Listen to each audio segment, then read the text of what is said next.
Alors, on a vu que le modèle Y était la voiture la plus vendue, toute énergie confondue, en Europe sur les 6 premiers mois. Et là, le groupe Volkswagen se prétend leader sur les véhicules électriques en Europe. Avec tous les modèles qu'ils ont, bon, vu les ventes cumulées, j'imagine que oui, sont devant Tesla du coup. 217 000 unités livrées contre 128 900 au cours des premiers semestres 2022. La demande en véhicules électriques est de plus en plus importante sur les marques du groupe Volkswagen. De quoi réjouir les collaborateurs du groupe qui ont récemment été forcés de ralentir la production. Ouais, bon, après, ils prétendent que c'est la crise, mais au final, est-ce que c'est vraiment la crise, hein? Les chiffres sont quand même bons. Le directeur des ventes a déclaré: Nous poursuivons notre transformation avec détermination. Leader sur le segment des véhicules électriques en Europe, l'entreprise gagne des parts de marché. Depuis mai, les commandes repartent à la hausse. Malgré qu'ils aient traversé quelques mois difficiles. Le groupe affiche 48% en plus sur les livraisons de voitures électriques entre janvier et juin 2023, une belle performance qui permet à la branche voiture électrique à batterie d'atteindre les 7,4% sur l'ensemble des ventes du groupe, contre 5,6% au premier semestre 2022.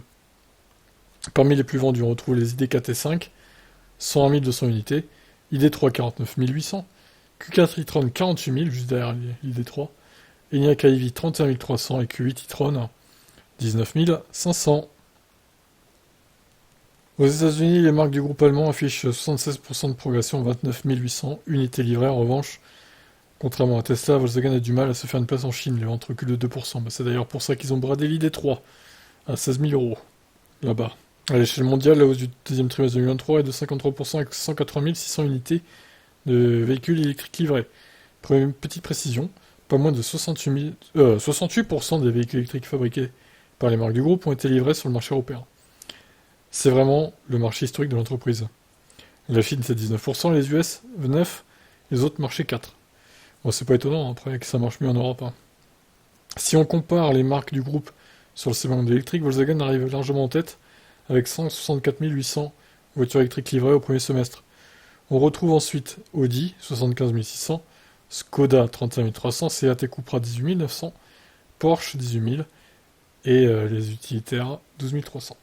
Ouais, donc au final, le modèle Y c'est 140 000 et quelques, plus 38 000 le modèle 3, ça fait 180 000, on va arrondir.